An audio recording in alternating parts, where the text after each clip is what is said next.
It's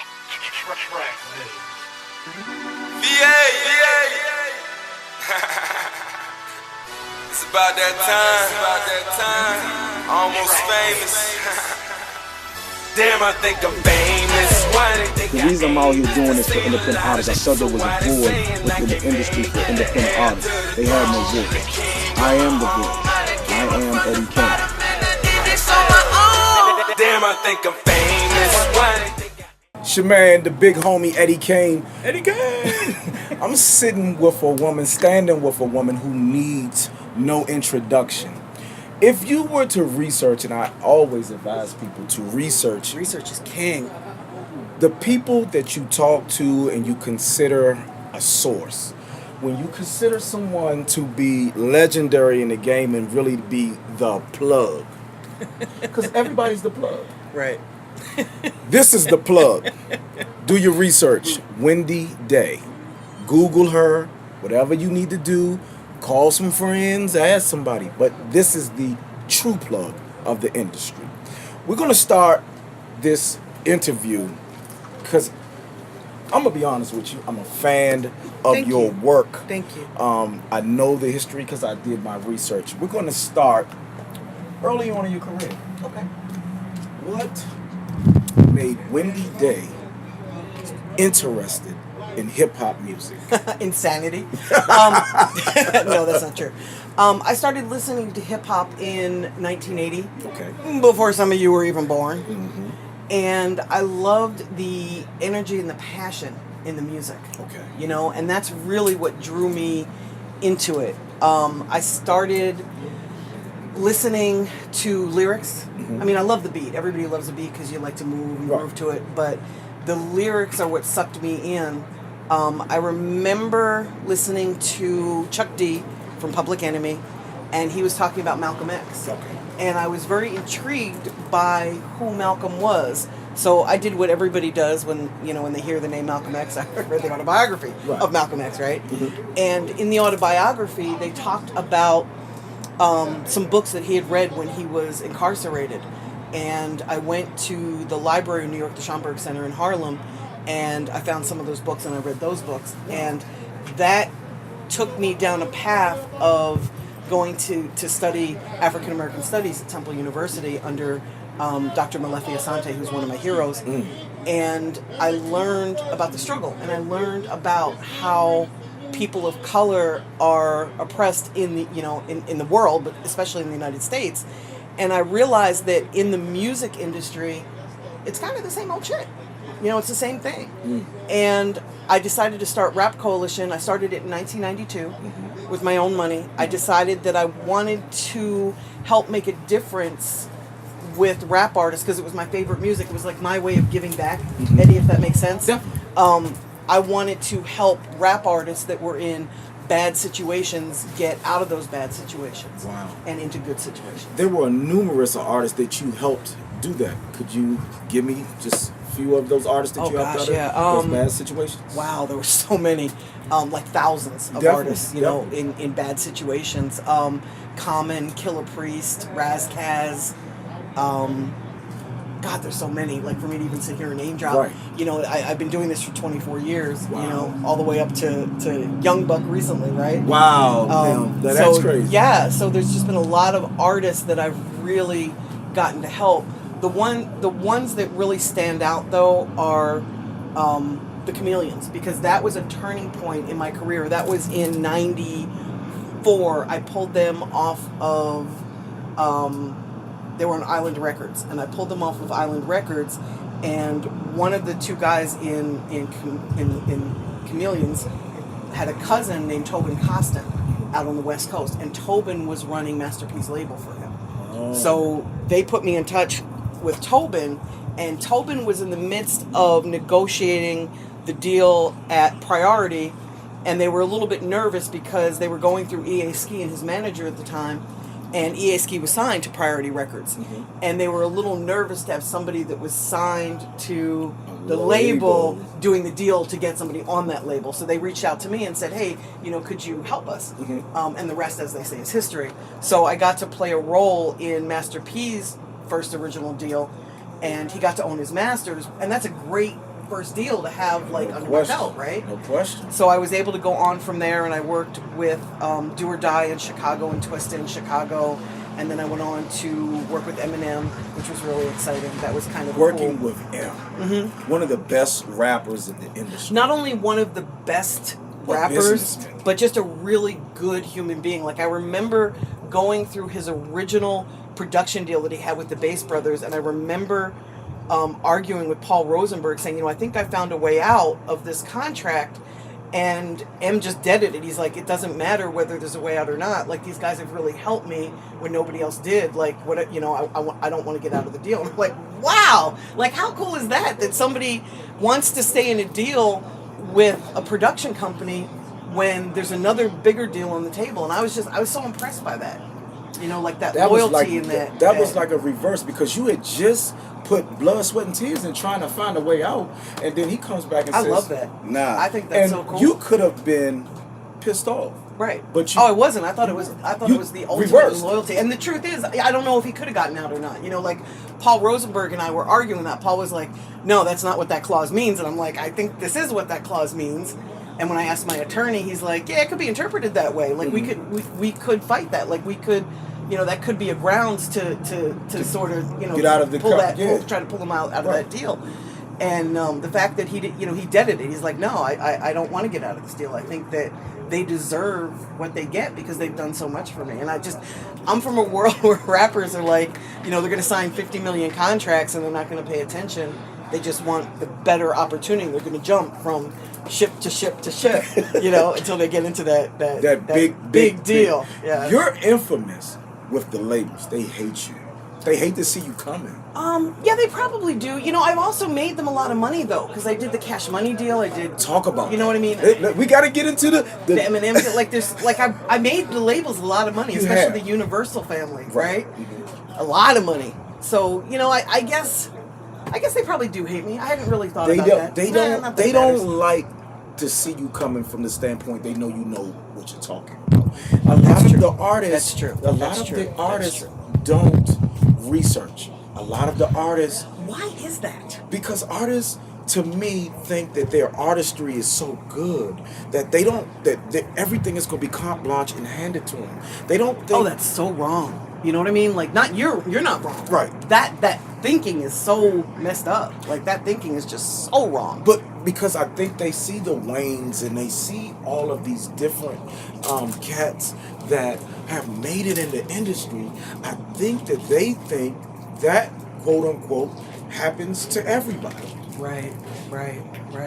I think that's where a lot of the issues with today's industry is. So that's why the labels can't stand you, because you're going to make sure people look. You're not driven by the money. No. You're not driven by the fame, obviously, because you've never been in the forefront. Right. But what you are driven by is trying to help people, and I think that's where a lot of your great fortune has come from. I think so too. You know, I've been able to really make a lot of difference in a lot of lives, and that's my goal. Like, that's what drives me.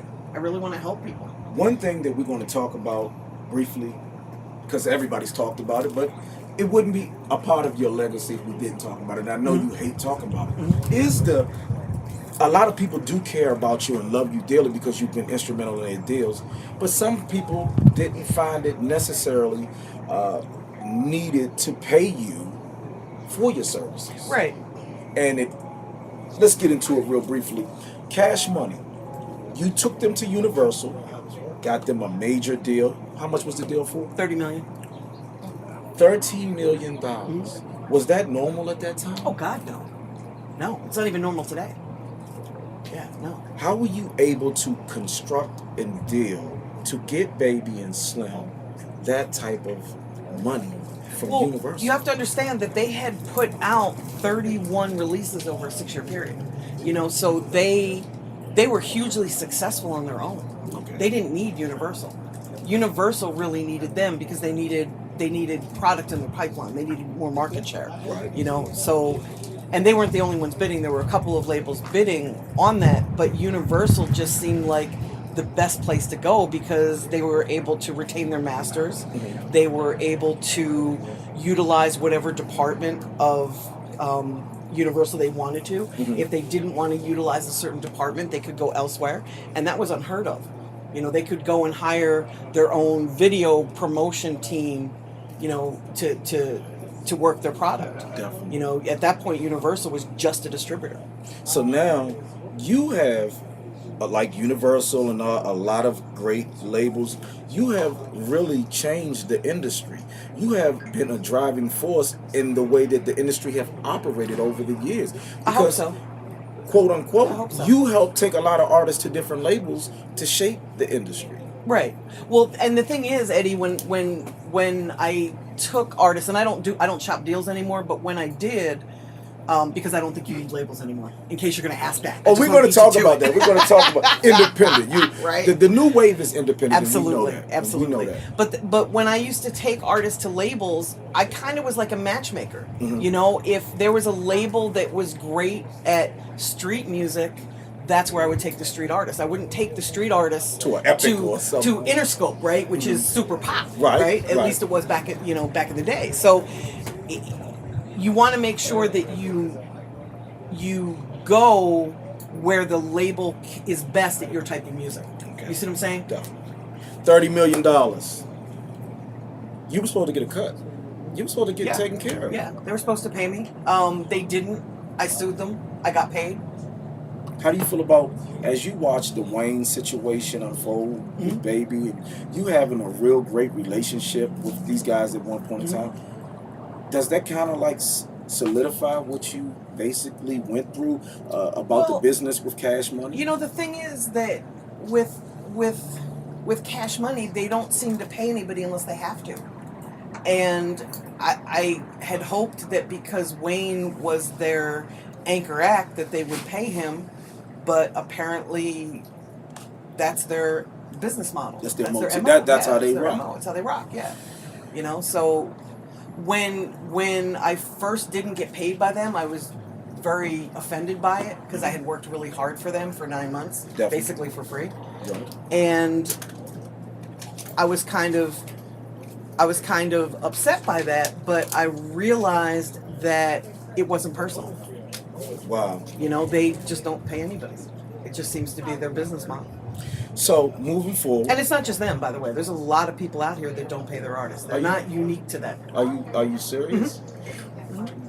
How do you change the culture of, is that getting the labels out of the way and artists staying independent? Absolutely. I mean, if you can cut out the middlemen and you can go right to the money, you're going to get paid. Definitely. You know, if you're an artist and you can go right to the fans and the fans pay you directly, you don't have to worry about not getting paid. So back again, it results, artists need a fan base to be successful. Absolutely they do. Yeah, absolutely. Talent is not enough. Talent's never been enough. But in today's music industry, it's especially not enough. Talent is easy to find. I can find talent on every street corner. You know, and everybody's talented. What you need is a buzz. There has to be some sort of a hype surrounding you. You have to have a fan base. It has to be a real hype. You can't just go and buy. Embellish. You can't just go buy followers and pay people to come see you perform in a club. It's got to be genuine. It's got to be legitimate. It's got to be real. So what would you suggest? It starts with the marketing promo. Absolutely. I preach this to artists. Marketing promo is significant in today's, because you have the internet. Right. The internet is the biggest. You don't have to do the flyers. You don't have to walk around. The internet is the biggest piece to success today. Right. Why is it, do you think, that so many artists still don't get it? Do you want the real answer to that? I do. Laziness. I think it takes work to win, and I think people inherently are lazy, and I think a lot of artists would rather spend their time in the studio recording. They don't want to get online. They don't want to talk on their social media. They don't want to go out and perform. They don't want to go out and meet their fan base. And the internet is hugely important, right? But you also have to touch people in person. You can't just be on the internet and win. You've got to do both, right? So speaking on that, let me just say this. You have events. The new wave is having artists to sell tickets to their people. A lot of artists thinks that's frivolous. It's not a good approach to have you sell. But to me, that's how you build a organic fan base. What would you say to an artist that says selling tickets is not the key to building a fan base? I think you've got to start somewhere, and I have to admit to you, I'm not a fan of that. I'm not a fan of an artist having to get their family and friends to come, and not because there's something wrong with that. It's because artists will go where it's easy. So you know me, I'm gonna ask you to spend $10 on a ticket to come see me. You already like and love me. What I want is him, her, these people that don't know me to come. And I'm probably not going to walk up to a stranger and ask them to buy a ticket to my show. So that's my problem. My problem isn't with an artist having to sell tickets. My problem is that they go to the path of least resistance, right? So they're bringing 10 of their friends and family, and every time they're doing a show, they're asking those same people to come and support them. They're not building a fan base. They're just dragging their friends wherever they go. So I hear a lot, too, that it's the promoter's responsibility to bring the people out. What would you say to that? Yeah, I agree. I think that, well, I think it's the artist's job to build people that want to come, but I think it's the promoter's job to let people know that the artist is going to be there.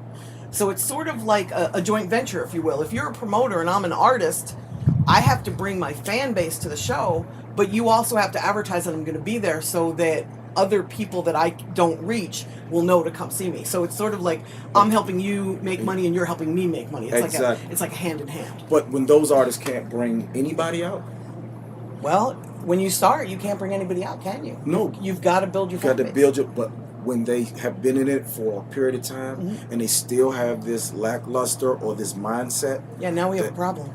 If they've been in it a while and they don't have a fan base, then I know artists who've been in doing this for 7 or 8 artist. years. Did you just say that? I said maybe they shouldn't be an artist.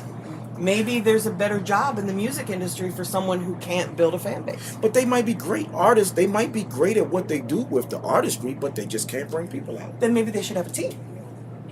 Maybe they should have someone like you working with them, and it would be your job to help them build their fan base. Sort of like the Dame Dash to Jay-Z model, And right? you're right. But here Because not again- every artist is an entrepreneur. But it goes back again. You need a budget. Oh, hell yeah, you need a budget. This is not a free industry. But a lot this of is a people- very expensive industry. But everybody wants you to work for free, Wendy. Of course they do. Even me. Of course they do. And when I don't work for free, or when you don't work for free, we're looked upon as we're leeching off of artists. What would you say to that? I think that we're called haters at that point. Like, oh man, you're blocking me. You know, it's there's so many artists that I've worked with at a reduced rate or for free if I've believed in them. You know, if they've really got something going and I feel I can add to it, that I'm not worried about somebody saying, oh, you're being a leech or you're, you know, a culture vulture or you're really making money off of this industry, because I've kind of proven that I'm not, you know? Definitely. But I think that for an artist, first of all, you got to really believe in yourself. You've got to really have something to offer to a team that you want to work for a reduced rate or for free. And I think if somebody really does believe in you at the entry level, then they will work for a reduced rate or for free. You know, there's plenty of artists that I've taken a shine to, that I've helped. But they brought something to the table. But they brought a lot to the table, not just something. Something is what you bring to the table to hire me. Oh. A lot is what you bring to the table if you're asking for the favor deal or you're asking for something that I don't normally do. Wow. In closing, you are not scared to inhabit. You've been in some of the roughest neighborhoods, hung with some of the biggest drug dealers, gangsters, killers, if you want. love gangsters. I don't know what it's some sort of weird thing that I have. What makes you not shy away from that? Because you could be The realness. There are a lot of The realness. and that's crazy because let's be honest. White America is scared of the urban community based off of, not all of them, but based off of some of the language I've heard from Donald Trump and Hillary Clinton as well. Who would you vote for? I can't vote for Trump. I can't do it. I can't do it. I wouldn't do it. You know, I'm a New Yorker. I'm a New Yorker, so I've seen how he treats the little people, the folks that he hires to work on his hotels and his buildings and his projects. You know, he doesn't pay them. So I being a little person that has gone through that myself, you know, I can't condone that. I also think he's an incredible racist. So I can't condone somebody who's going to disenfranchise a large portion of the population. You know, like folks are disenfranchised already. I'm not crazy about Hillary, but I'm going to have to vote for her because I'm voting against Trump. Hey, You know, I think she's the lesser of two evils. definitely talking about racism. Oh, I'm sorry. ahead. No, I was going to say, you know, I thought hip hop had bridged the gap with racism. I thought that we were finally at a point where you and I could stand here like this and be comfortable. I'm comfortable. And then all of a sudden, Obama won, and I watched my race trip on this man. That's what I wanted to ask. How crazy is that? Was everybody's like, race blaming is him? such a problem. But everybody's blaming Obama, and they're saying Obama's been the fault for the last 8 years. And he's done so much. He hasn't been perfect. No, but look at where we were with the deficit. He's fixed that to a degree. He's fixed unemployment. Healthcare. He's released more federal prisoners than the past 10 presidents combined. But do you believe at the end of the day Obama was powerless and was basically a figurine because he couldn't interact, he couldn't enact anything because of Congress? Right. They completely left him powerless. Yeah. Wow. And I blame us as the world here, you know, the United States, not the world. I blame us for not voting all those douchebags out of Congress. Wow. You know, like we're the ones that facilitated that. We voted people in that cock-blocked him. Wow. That's crazy. Wow. I hope I can swear. Definitely. Okay, good. Hey, I gotta shout out my girl Jessica. She did this. She put this epic interview together with my great lady Wendy. I am looking forward to following your more success that I've seen.